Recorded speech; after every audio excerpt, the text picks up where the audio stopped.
আজকে আমি আপনাদের রুই মাছ রান্না করেছি সেটাই দেখাবো। তো রুই মাছগুলো আমি আগেই ভালো করে ধুয়ে লবণ দিয়ে পরিষ্কার করে ধুয়ে নিয়ে হলুদ লবণ দিয়ে মেখে রেখেছিলাম। পরে চুলের উপরে ফ্রাই প্যান দিয়ে তেল গরম করে তার মধ্যে দিয়ে ভাজছি আর কি। আমি রুই মাছ একটু কম ভাজি, বেশি ভাজলে মাছের যেন ভিতরের রসটা মনে হয় শুকায় যায়, খুব ভালো লাগে না। রুই মাছ আমি সবসময় একটু এপাশ ওপাশ করে হালকাই ভাজি আর কি, খুব কড়া ভাজি না।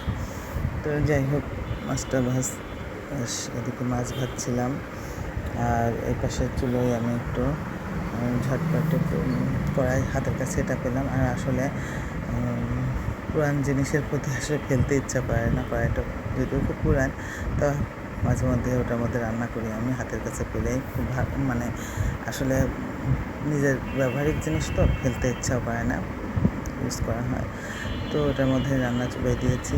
পেঁয়াজ ভাজা হলে আমি একটু পরিমাণ মতো লবণ, হলুদ এবং আদা বাটা, জিরা বাটা, রসুন বাটা দিয়ে একটু কষিয়ে নিয়েছি।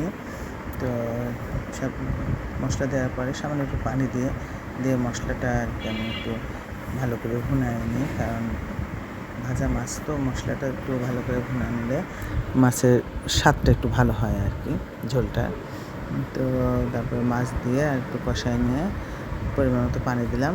যাই হোক, পানি শেষ হয়ে গেলে, পানি শুকায় গেলে একটু শুকনো জিরার গুঁড়া দিয়ে রান্নাটা শেষ হয়ে যায়। কেমন লাগলো জানাবেন সবাই। ভালো থাকবেন। আল্লাহ হাফেজ।